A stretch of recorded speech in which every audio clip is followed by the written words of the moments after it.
തൃശൂർ കാഞ്ഞാണി സംസ്ഥാന പാതയിൽ പെരുമ്പുഴ പാടത്ത് രാത്രിയുടെ മറവിൽ ശുചിമുറി മാലിന്യം തള്ളുന്നത് കർഷകർക്കും നാട്ടുകാർക്കും ദുരിതമാകുന്നു.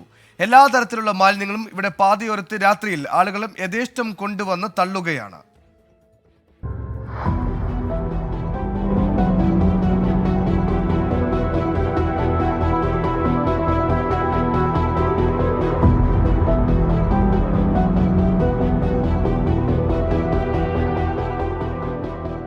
തൃശൂർ കാഞ്ഞാണി സംസ്ഥാന പാതയോരത്ത് മാലിന്യങ്ങൾ കുന്നുകൂടി തുടങ്ങിയിട്ട് നാളുകളായി. ശുചിമുറി മാലിന്യം അടക്കമുള്ളവ രാത്രിയുടെ മറവിൽ പാതയോരത്തെ അരികുകളിൽ യഥേഷ്ടം തള്ളുന്ന സംഘങ്ങൾ ഇവിടെ സജീവമാണ്. 1 കിലോമീറ്ററോളം പെരുമ്പുഴ പാടശേഖരത്തിലൂടെ കടന്നുപോകുന്ന റോഡിന്റെ പല ഭാഗങ്ങളിലും ഇത്തരത്തിൽ മാലിന്യം തള്ളുന്നുണ്ട്. മദ്യക്കുപ്പികൾ കവറുകളിലാക്കി കൊണ്ടുവന്ന് തള്ളുന്ന മറ്റു മാലിന്യങ്ങൾ എന്നിവയും യഥേഷ്ടമുണ്ട്.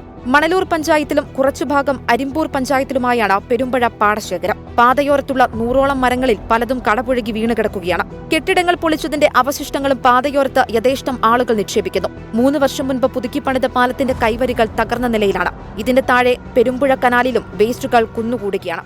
പൂക്കടകളിൽ നിന്നുള്ള മാലിന്യങ്ങളടക്കം ഇവിടെ നിക്ഷേപിച്ചിട്ടുണ്ട്. പാടശേഖരത്തിന്റെ തുടക്കത്തിൽ പോലീസിന്റെ 2 ക്യാമറകൾ ഉണ്ടെങ്കിലും ഇവ പ്രവർത്തനക്ഷമമല്ല എന്നാണ് ആക്ഷേപം. 1 ക്യാമറ പ്രവർത്തനക്ഷമമായി കിടക്കാൻ തുടങ്ങിയിട്ട് നാളുകളായി. ഇത് നന്നാക്കാൻ അന്തിക്കാട് പോലീസ് മിനക്കെട്ടിട്ടില്ല. ഈ ക്യാമറകൾ സ്റ്റേഷനുമായി ബന്ധിപ്പിച്ചവയാണ്. ദൃശ്യങ്ങൾ സ്റ്റേഷനിൽ കാണാവുന്നതാണ്. പോലീസ് ഈ പ്രദേശങ്ങൾ ശ്രദ്ധിക്കുന്നില്ല എന്നതിന് ഉദാഹരണമാണ് ഇവിടെ ഒടിഞ്ഞു വീണ് കിടക്കുന്ന ക്യാമറകൾ. ക്യാമറകൾ സ്ഥാപിച്ചതിലും കൃത്യതയില്ല. ഇപ്പോഴുള്ള ക്യാമറ പാടത്തിന്റെ തുടക്കത്തിലാണ് സ്ഥാപിച്ചിട്ടുള്ളത്. മാലിന്യങ്ങൾ തള്ളുന്നതാകട്ടെ പാടം റോഡിന്റെ ഏകദേശം മധ്യഭാഗത്തും. ഇവിടെ ക്യാമറ സ്ഥാപിക്കാൻ പോലീസ് മിനക്കെട്ടിട്ടില്ല എന്നതാണ് സത്യം. പാടശേഖരത്തിന്റെ മധ്യഭാഗത്ത് കൂടി ക്യാമറ സ്ഥാപിക്കുകയും അവ കൃത്യമായി പോലീസ് നിരീക്ഷിക്കുക കൂടി ചെയ്താൽ മാത്രമാണ് ഇത്തരം കുറ്റകൃത്യങ്ങളിൽ ഒരു പരിധിവരെ ശമനമുണ്ടാക്കുകയുള്ളൂ എന്നാണ് പൊതുജന അഭിപ്രായം. 24 തൃശൂർ.